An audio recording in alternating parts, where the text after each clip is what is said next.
Hello and welcome back to the channel. Sorry it's been a while since the last video. Today's race is at Great Harwood. Now it's the East Lancashire Hospice 10k. The first one on our club's calendar. And one I quite fancied when I saw it come out. I did a quick look at the video and saw that it was a mix between trail and road.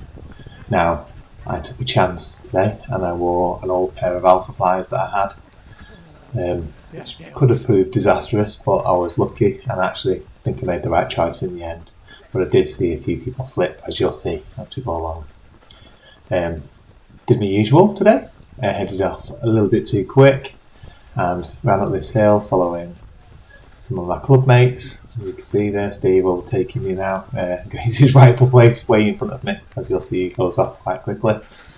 But at this point, I think my heart rate will start shooting up quite quickly, and I do start to really feel it.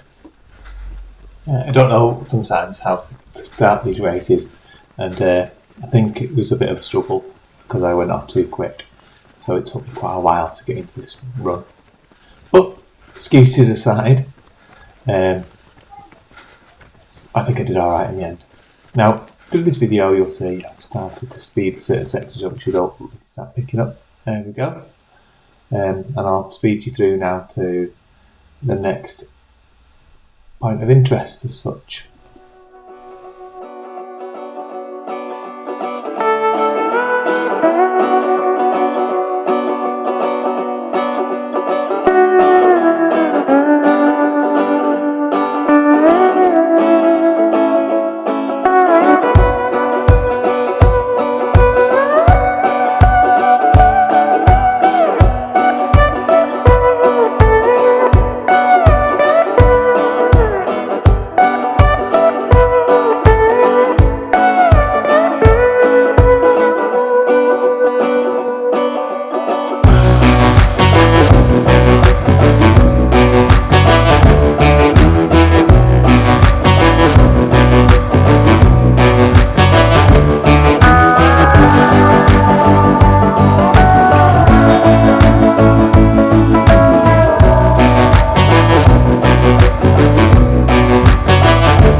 As you can see, the route starts to get quite muddy. Puddles everywhere, people going around one way and the other. And sadly the guy in front makes a bit of a dramatic mistake as he tries to avoid a puddle.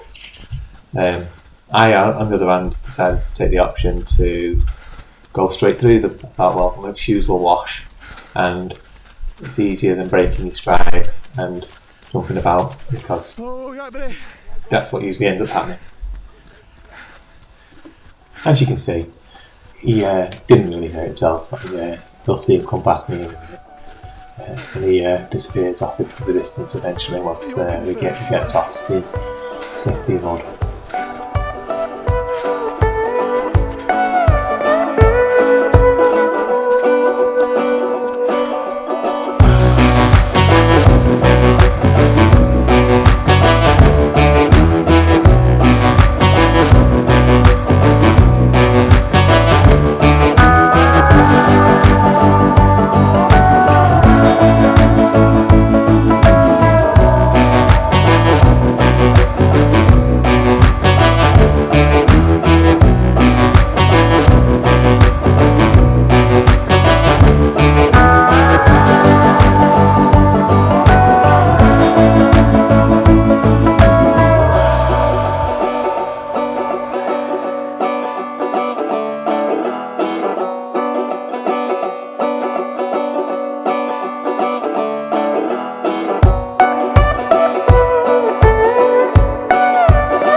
we get to the end of this trail, and then onto farm lane with a nice sharp left turn, and over a few cattle grids along the way.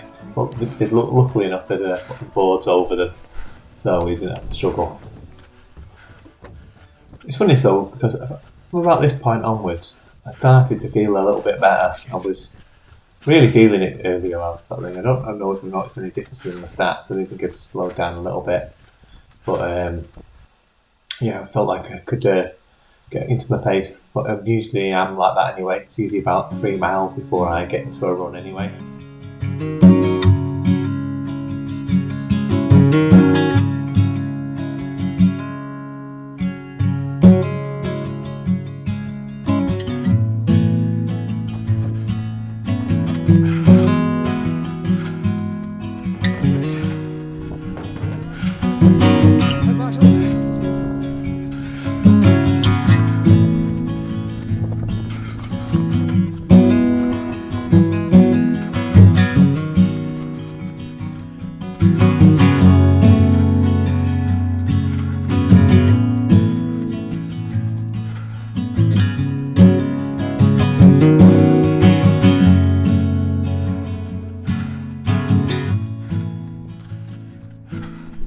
Okay, this was an unnecessary hill. My God, was I feeling it at this point. Started coming up here thinking, is this ever going to end? Still didn't feel like I'd got into my rhythm yet, so I just didn't need this hill. However, when I get to the top of this hill, you'll see that the race leaders start coming back, and they always like that point.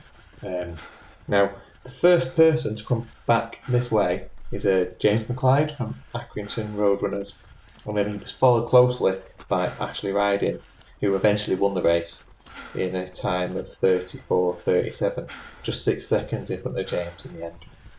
Now you might notice as they come along, there's James has a quick look back, and I think that was all the invitation Ashley needed, if you like, to keep pushing, keep on top, keep with him. But what a great effort from a veteran V40 to come in second place. Then Joshua Turner was after these guys of Darwin Dashers, and you'll see after we've been through the water station that he nearly slips on the board as he comes across the board that goes across the cattle grid. But he did a great time, 35.40 in the end. Then you'll see the next runner coming along now is Chris Banks of Wesham, and he was next. He finished in 36.25, and again another V40. Then coming up next, unsigned, is Jordan Brickliffe. Now he did really well at 36.46, and behind him Jonathan Ratcliffe. Now Jonathan Ratcliffe finished in 37.49. Fantastic effort for a V55. And, tip my hat to him in all. Really well done. Then after that was Scott Slater at 38.01, Dan Maynard 38.14, Julian Cordier 33.39, and David Holt in 38.40. Again, another V40. Now that is 4 veterans in the top 10. That's great, eh? And next is my teammate there in the Radcliffe top. That's Steve Fawcett. He finished in 14th place, 39.02. Absolutely immense effort there. Really good for this course, I think. And then, so from this point now, we go off around the park. So that was quite nice, bit of tarmac, and it undulates around nicely. It's not too bad, not too steep, and you get to see other people as you go along. Nice little run.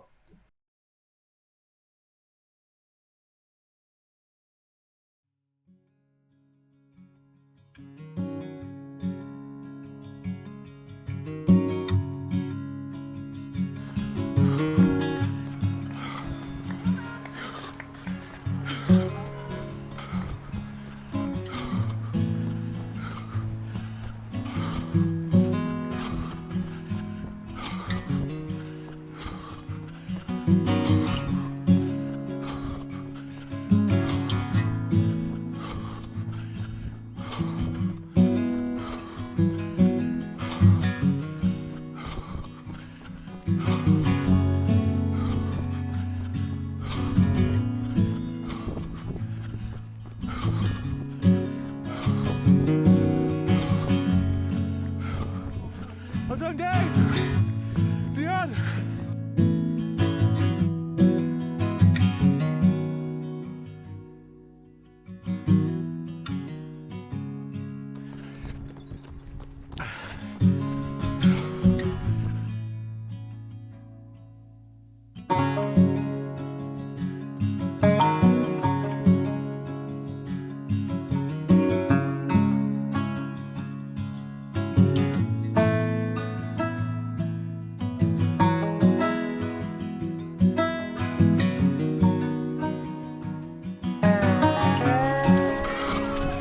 Well done. Well done.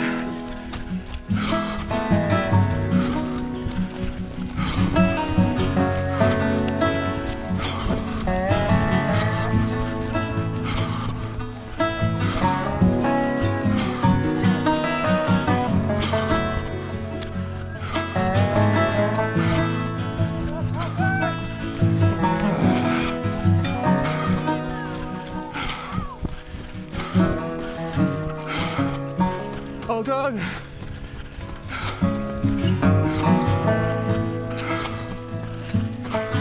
Well done, legs.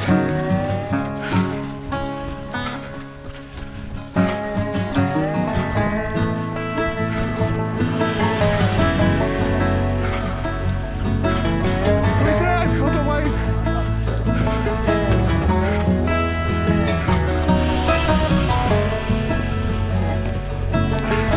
Well done, Elaine. Well done.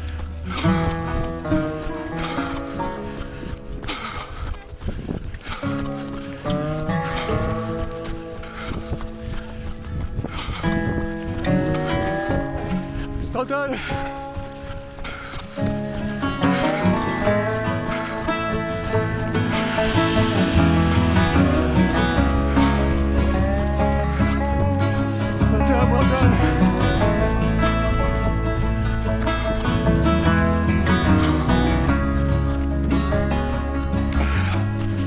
Well done, well done.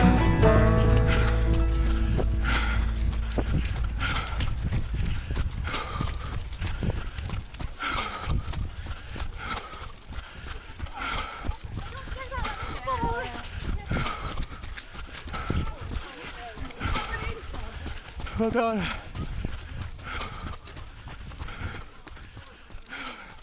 Well done, Helen. So there we go, just past Helen, going the other way, one of our club members. And then we have an interesting part of the run now, where we move this bridge and then turn left and down onto the canal path, some really sharp turns and some treacherous steps. But got down it okay in the end. And then off and down the canal, which again, I love this sort of running, but I don't think it'd be a great video, so I decided to speed this bit up.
Well, this was a tough old race, but I got it done. As you can see by my pace, slowly picking up now going into the last kilometre.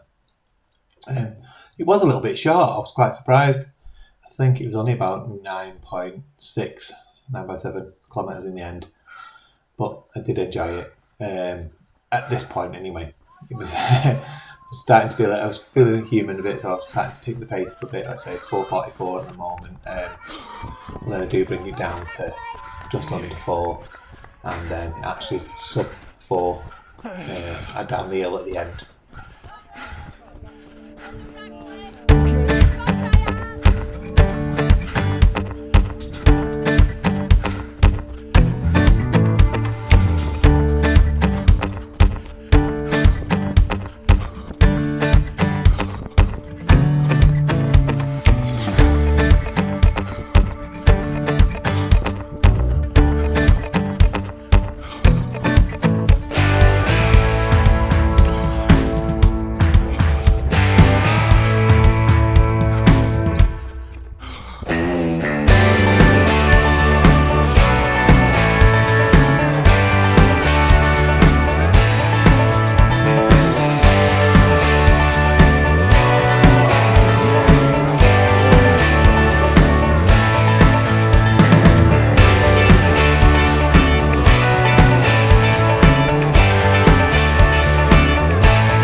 Well, at this point, I'd like to say a big thank you to the organisers and the marshals. It was a really good, well organised race. So thanks for that. And also, to just let you know, this year I'm going to be adding a few more races to my calendar. So I'm hopefully going to be videoing it all now on my new camera. One of the interesting things will be the fact that I'm going to be running the Run the Moors series. So I'll be out fell running. So I will take you along on that journey. Should be quite an interesting one. I did a couple of fell runs last year and found them really hard work. So it's going to be an interesting one. So on top of that, I've got the usual club races, which I won't be doing every single club race this year, but I will be doing all the CLGP, which is a Central Lancs Grand Prix, we call it, which is basically our local clubs all coming together. We have a race calendar where we all race in each other's races. Some really nice ones along there, so I'm looking forward to. Did quite well last year in that, so I was happy with that. So on that, and then onwards after that, the only other thing I've booked up to now is I'm going to be doing an ultra in July, where I'll be going to do a race from Preston Castle to Clitheroe Castle. It's 36-mile ultra. Not quite as hilly as my last year's ultra at Sea to Sky, about half the elevation, over a couple of miles more. So I'm going to be doing it with Matt, the regular runner, and it should be a great day, to be honest with you. I'm really looking forward to it. So, eye on the channel for developments. Like I said, there'll be videos will be coming out quite regular now as the season started again. And like and subscribe. And say if you like anything on the video, let me know. If you notice, I've done some new graphics. Spent some time over the last couple of months writing a Python program to develop those. So I have my own software now to do my own graphics that I'm quite happy with. So let me know what you think of those, and if you got any suggestions for any more improvements. Otherwise, I say I will hopefully see you soon.